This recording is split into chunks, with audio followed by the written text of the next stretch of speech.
Всем привет, это «Россия без будущего», совместный проект АРУ ТВ и реальной журналистики. Меня зовут Александр Романенков, мой собеседник, соведущий Андрей Кузичкин.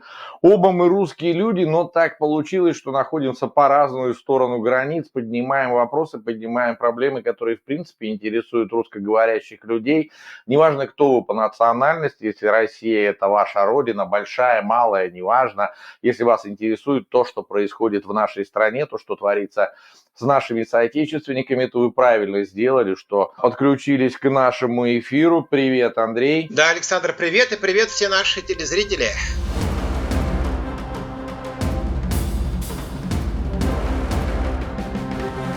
И сразу, наверное, вот свежая новость, которая прилетела буквально накануне, я сам немножечко обалдел, в список террористов. Несли Арестовича, ну, Арестович меня интересует в меньшей степени, я за ним последнее время не очень слежу, скажем так, актера Артура Смольянинова. И я не понимаю, почему этот парень как туда попал. Причем обвинение в терроризме – это очень серьезное обвинение и налагает определенные как бы санкции, скажем так. Я не могу нужного слова подобрать, но ты знаешь, вот в шоке пребываю, не понимаю за что. Хотя догадываюсь, чем он так провинился. Он же сейчас работает, насколько я понимаю, в проекте «Гражданин-поэт» вместо отбытого в места не столь отдаленные Ефремова. Видимо, там каких-то стихов не тех он начитал в эфире, но в террористы человека записывать вот так вот, ну я не... Террористы понятно, если он, например, занимается финансированием ВСУ и не скрывает этого, и пишет, и рассказывает об этом, то, конечно, его автоматически в террористы и заносят. Пока он гражданин России, да, и финансирование организаций, признанных террористическими, приравнивается к терроризму. Мне, кстати, тоже однажды следователь ФСБ, такой никчемный человек, но он так хвастливо заявил, что я тут недавно террориста поймал. Я думаю, господи, где в нашем спокойном Томске тихом террорист? Оказалось, что какой-то парень перевел какой-то организации исламской то ли 100 евро, то ли что-то в этом роде. Все, его автоматически записали в террориста, да еще и поймали. Да, я думаю, еще и срок за какой-нибудь там суровый назначили. Так что Не, ну вполне подожди, возможно. начнем с того, что ВСУ официально террористической организацией в России не признана. Более того, первые лица много раз высказывались, что да, мы признаем легитимность действующей власти. Песков об этом говорил, и даже, по-моему, Путин об этом говорил и не раз. Мы понимаем, что ВСУ – это вооруженные силы Украины, то есть, да, мы, в общем, как бы это братское наше государство, по крайней мере, так говорят все вот эти вот 1,5 года первые лица. Вот мы освобождаем как раз братьев-то от фашистов. Речь не о ВСУ, это мое предположение, конечно. Он мог там и правому сектору что-то немножко денег бросить, или наоборот, даже ничего не финансируя, он мог просто высказаться, например, по поводу покушения на так называемого русского патриота Захара Прилепина. Он мог сказать, что где-нибудь там написать, что жалко, что не погиб, да, и надо таких больше убивать, пачками убивать.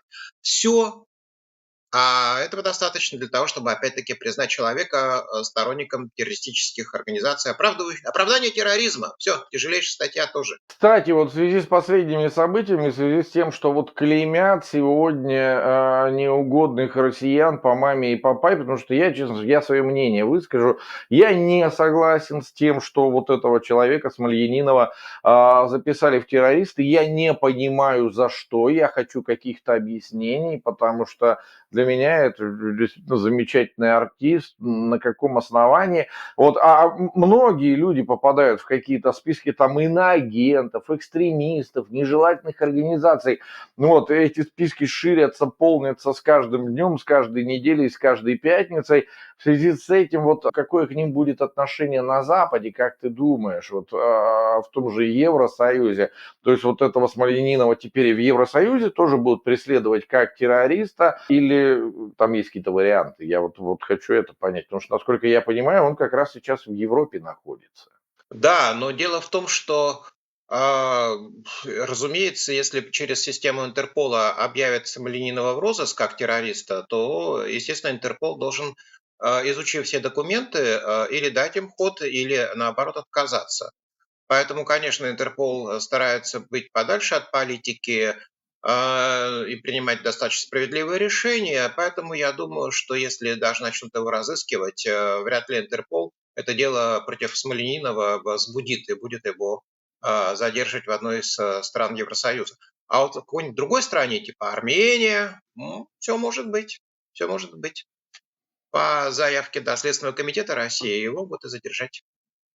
Тем более против него, видишь, дело-то еще возбуждали в январе по поводу каких-то там заявлений, он интервью давал, и да, сочли эти заявления оправдывающим терроризм.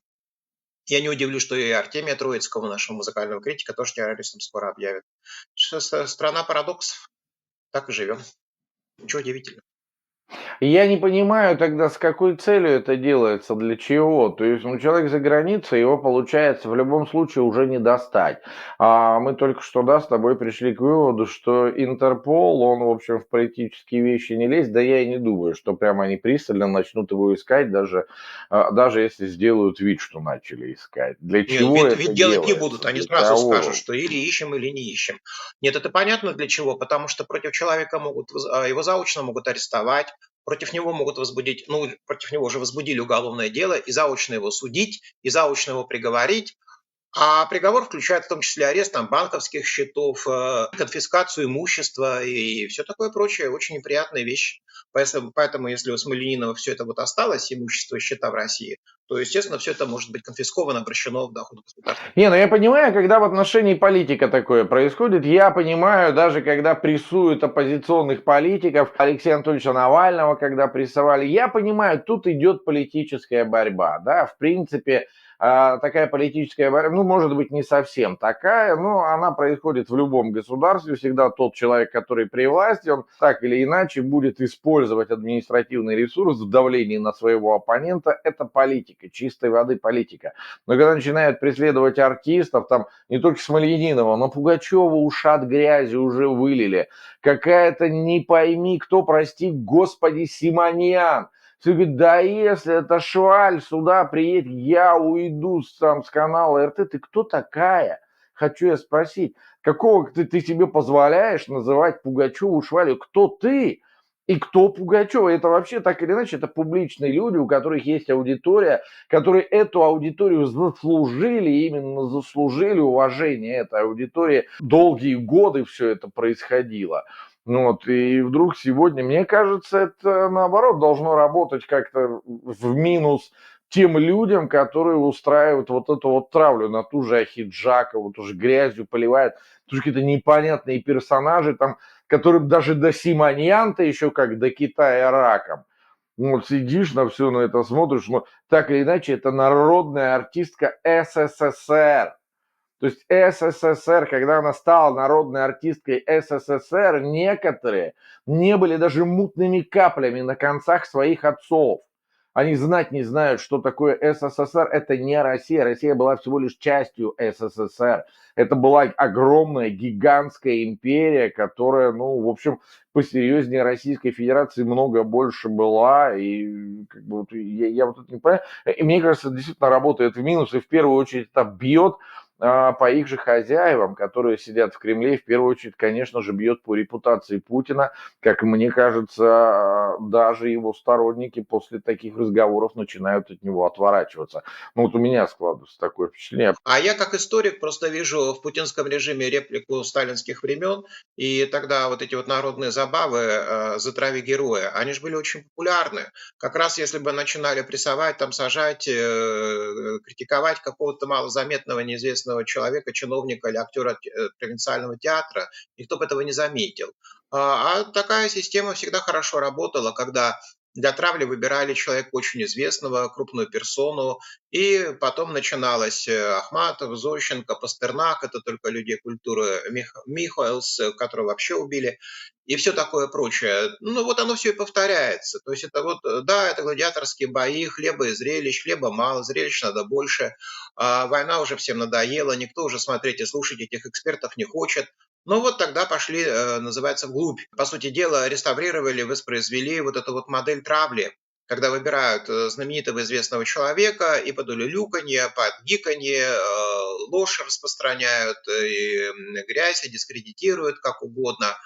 И власть от этого дистанцируется. Ну, что поделаешь, вот озабоченные люди. Есть там Лига борьбы за чистоту интернета. Ну, вот что-то они на самом деле, может быть, там, они же борются, чтобы дети в этого синего кита не играли, наркотиками не увлекались, все такое прочее, полезное дело. Ну, а если при этом они, значит, вдруг увидят, что там какой-то сайт, да, в Сибири, и там что-то плохое про СВО пишут, и тоже прихлопнут по их заявке, Следственный комитет дело возбудит. Ну, это тоже хорошо. Они борются за чистоту нравов, за нашу нацию.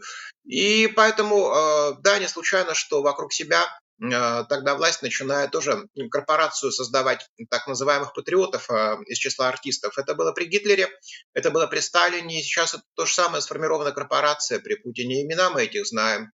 Разумеется, это всякие там и шаманы, новоявленные, и Филипп Киркоров там подпрыгивает, и Машков, да и что эти имена повторять, популяризировать их только. Если есть актеры-патриоты, значит, должны быть актеры враги народа. Таких тоже надо. Находят и начинают вот эту вот травлю вплоть до внесения в список экстремистов и террористов устраивать. И ты знаешь, ты говоришь, что да, это от власти отталкивает. Но, может быть, часть какой-то интеллигенции, людей щепетильных, чистоплотных, чистоплюев, как их называют, да, а в массе народной, ну да, Пугачева когда-то была популярная, а теперь все знают про ее замок, этот многомиллионный, про то, что она в Израиль уехала. Вот, и я думаю, что публика не то чтобы, может быть, ей сочувствует слегка, но с интересом все равно наблюдает всю эту историю.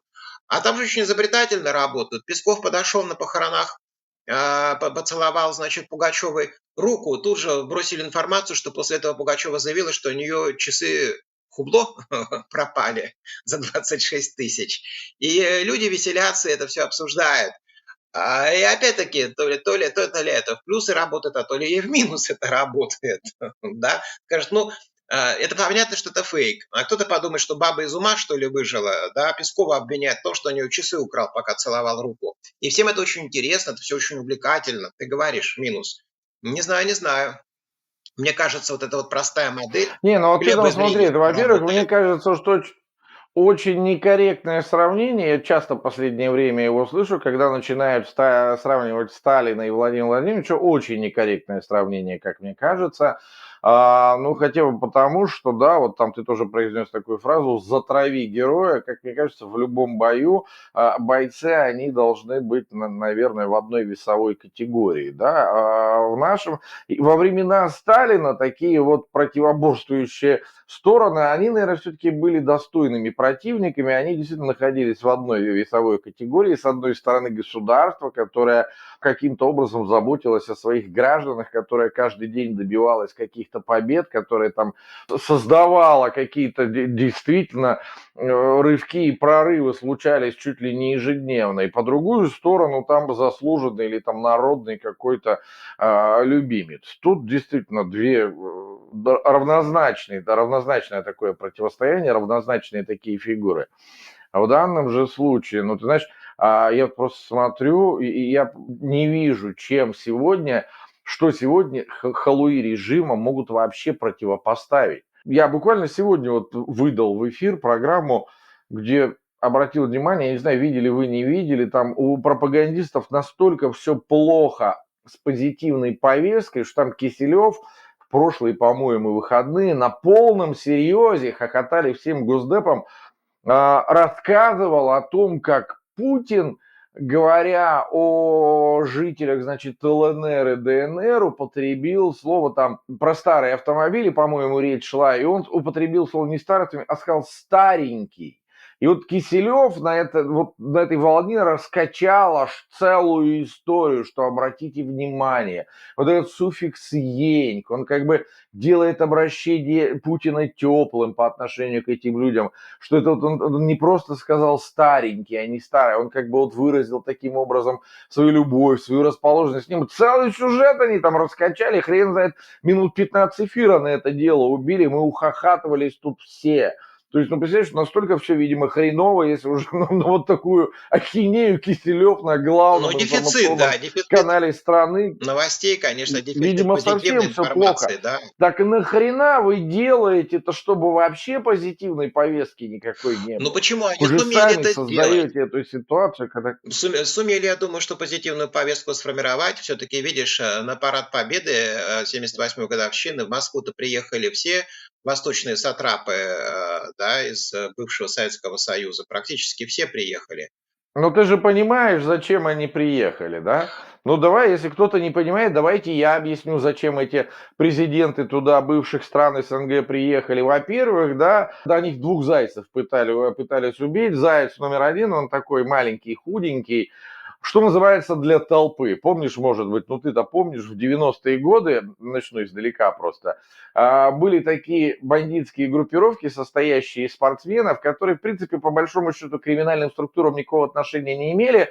Их нанимали как наемников где-то, и они ездили на какие-то разборки, где-то постоять для толпы, что называется. То есть, когда надо было, вот там какие-то группировки между собой разбирались, и у какой-то группировки было бойцов меньше, а у какой-то больше, вот они нанимали этих ребят. В следующий раз эти ребята ехали, они уже стояли для толпы за какую-то другую группировку, то есть их можно было видеть в разные дни, там, они все время выступают, то есть для толпы. И вот эти также приехали для толпы, чтобы показать, ну вот, как бы не только Российская Федерация отмечает вот великий святой праздник, у нас вот как бы, да, есть куча друзей, которые тоже вот прям бросили даже свои народы, свои нации, приехали вот нас поддержать в это непростое время. И второй момент, насколько я понимаю, тут речь о элементарной безопасности шла, потому что мы с тобой в прошлом эфире говорили о том, что на Кремль уже там два там дрона, по-моему, прилетело, сейчас забыл, по-моему, два, да, их прилетело в сторону Кремля, и очень много говорили перед тем, что может быть нанесен удар именно 9 мая, там, по Кремлю, по Красной площади, ну, куда-то, вот, может быть, не для того, чтобы уничтожить Владимира Владимировича, ну, напугать там или испортить ему репутацию еще больше. И вот этими вот президентами стран СНГ, по сути, наши прикрывались как щитом, потому что украинцы тоже ведь не дураки. Одно дело, ты шарахнул по Красной площади в тот момент, когда там находится один Владимир Владимирович Путин, и другое дело, когда там главы еще 5 государств, нафига Азербайджан, зачем им это сразу Третья мировая война, ну или, по крайней мере, если там до Третьей мировой не дают, ну у тебя сразу 5 врагов еще появилось, то есть, грубо говоря, ты объявил войну еще 5 государств. Я так понимаю, я понимаю для чего. Я думаю, что этим людям, которые присутствовали на этом параде, наверняка были какие-то преференции Вот, и предложены. начиная с этого, что они, конечно, приехали не для того, чтобы роль массовки сыграть, потому что так Путин захотел. Нет, Нет, я-то с цель, точки ну зрения понятно, простого понятно. обывателя рассказывал. Цель-то, конечно, Кремля была это, и это, безусловно, дипломатическая победа Кремля и Министерства иностранных дел, потому что давненько уже такая кампания не заглядывала на парады. Ну, Лукашенко-то понятно, сам Бог велел, и он приехал. А то, что, например, там туркменский президент последнюю минуту присоединился, это тоже очень знаменательно. И я, кстати, думаю, что тут большую роль сыграл, конечно, Китай. Потому что вообще все эти лидеры, они в последнее время больше зависят от Пекина, чем от Москвы. Ну и логистика так выстраивается, опять-таки санкционный продукт гонят и все такое прочее. Китайский транзит, этот проект «Один пояс, один путь» у них хорошо очень работает. Я думаю, что Си Цзиньпинь, который, кстати, писали, что он так Путина и не поздравил с этим праздником. Может, потом где-то опровергли, но 9-10 не было информации об этом поздравлении. Но, тем не менее, я думаю, что без Пекина здесь не обошлось. Ну, Туркмен бы точно не приехал, если бы из Пекина ему не свистнули. То есть для Кремля это было принципиально важно, потому что когда начали украинские каналы разгонять информацию, что только один киргизский президент приедет, значит, смехаться опять над Путиным, конечно, им важно было показать, что это все не так, что никакой международной изоляции нет, что есть, да, потенциал для формирования нового центра геополитического влияния. Путин же там говорил на параде, да, что вот хотят любой суверенный центр свободы Запада проклятый задушить. А вот показалось, что да, центр такой формируется, вот они тут все стоят, центровые такие. Поэтому это да, случилось, и это дипломатическая победа Кремля. Другое дело на самом деле, А, ну, Пекин попросил, конечно, но я думаю, что там речь еще идет об элементарном подкупе. И, конечно, деньги, видимо, забашляли там просто огромные, грандиозные, в какие-нибудь фонды, которые курируют все эти президенты и премьер Армении. То есть тут без подкупа, конечно, не обошлось, потому что это все-таки восточные сатрапии. Мы знаем, как они изнутри все устроены, как у них там все функционирует, всю жизнь причем. Всегда говорили, что да, в Средней Азии советской власти нет.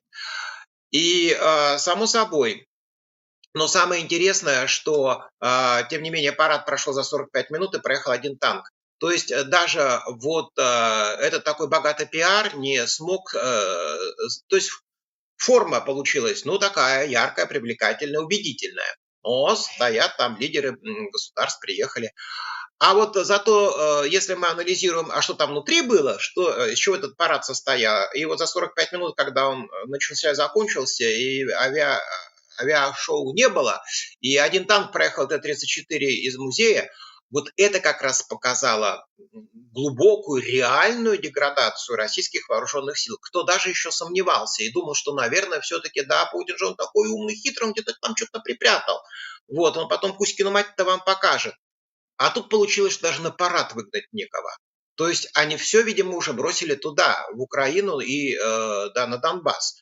Вот это, конечно, поразительная Да история нет, нет, случилась. нет, я так Поразительная не история. думаю на самом деле. Я думаю, что просто решили не затягивать, может быть, правда, в целях безопасности опасались все-таки, что ну а вдруг, ну а хрен его знает, и поэтому рассусоливать все это, вот там чисто протокол сделали, вышли, там постояли, Великий Кормчий речугу толкнул, танк один прогнали, все, разбежались. Там уже тут огромное же ЧП случилось очень серьезное. В 5 регионах России бушевали, да продолжают бушевать лесные пожары. И я просто по себе знаю. Ну да, В 3 у вас из там них есть. 9 мая был объявлен режим ЧС. Там столбы огня достигали десятков метров. Я по себе знаю, у нас в Свердловской области пожар такого масштаба происходил, что вот я помню, для меня 9 мая он праздником в этом году не стал. У меня начался в 8 утра, 9 мая, со звонка моей жены, которая была в это время за городом у тещи, которая позвонила и сказала: выгляни в окно, да посмотри, что творится. Несмотря на то, что Екатеринбург находится от эпицентра пожара там в нескольких десятках километров, там ближе к 100 километрам. Вот в 8 утра в городе вот было такое, вот знаешь, есть такое выражение, хоть топор вешай, смог стоял, вот ужасный. И вот мне тогда впервые мне стало по-настоящему страшно, я просто осознал, что вся вот эта вот фигня, возня, которой мы занимаемся, вся эта политика, это такая ерунда. Вот стихия, это полный гарь, стоял запах дыма страшенный, ничего не видно было, вот так руку вытяни, не видно было собственной руки, вот такое задымление было. И я понял, что это даже не война, это круче, то есть пожар может превратить миллионный город там за несколько часов вообще ни во что. И если кто не сгорел, тот задохнулся. То есть это караул полный. Плюс порывы ветра были до 30 метров в секунду. Там был полный привет. Потом для меня этот праздник сразу закончился в 8 утра. Мне просто, я занимался совершенно другими вещами, как и многие мои соотечественники, наши жители нашего региона, которые поехали в качестве волонтеров заниматься тушением Вот. вот этих А вот вот мы к пожаров. Моя самому главному с одноклассница тобой мне признал. подобрались. Почему все-таки такие масштабы лесных пожаров, почему так долго не могут потушить, почему такое число человеческих жертв, почему ваш губернатор Куйвашев обращается за поддержкой к федеральному центру? Да потому что половина теперь всех этих ребят, пожарных, где они? На Донбассе, в окопах. А вот об этом как раз молчат тихо-тихо-тихо, что элементарно они звенья не могут сформировать пожарные для того, чтобы эффективно огню противостоять. Они просто молчат и пикнуть не смеют, потому что попробовало какое-нибудь начальство пожаловаться, что вы мобилизовали наших ребят, а мы теперь что, тут должны бабок гнать с лопатами на привес? Конечно, они этого никогда вслух не скажут. А тем не менее аналитики все об этом пишут открыто, что там половина состава мобилизована. Некому просто элементарно тушить. Вот отсюда и такие масштабы. Все равно на войну повязано. Вот все равно все повязано на войну. Поэтому, конечно, ну это у вас, ну ты видишь, парады-то все эти начали отменять и шествие бессмертного полка еще задолго до того, как пожары случились, да, во многих регионах. Это не только, конечно, с пожарами связано, что праздничное настроение отсутствовало, но просто, понимаешь, теперь уже слово война ассоциируется, конечно, не с 45-м годом, не с 9 мая, не с Днем Победы, а все-таки с войной, которая в Украине случилась. И продолжается, и бог знает, когда она закончится. Поэтому, видимо, сам по себе этот месседж очень травмирующий для общества, когда говорят о войне. Ну и тем более побоялись, видимо, что да, на самом деле люди выйдут на шествие тогда с портретами погибших, так называемых, в кавычках, героев СВО. Вот. И тогда можно будет пересчитать по головам, по портретам, сколько на самом деле таких погибших. И власти этого очень испугались, очень испугались. Поэтому шествие бессмертного полка и отменили повсеместно.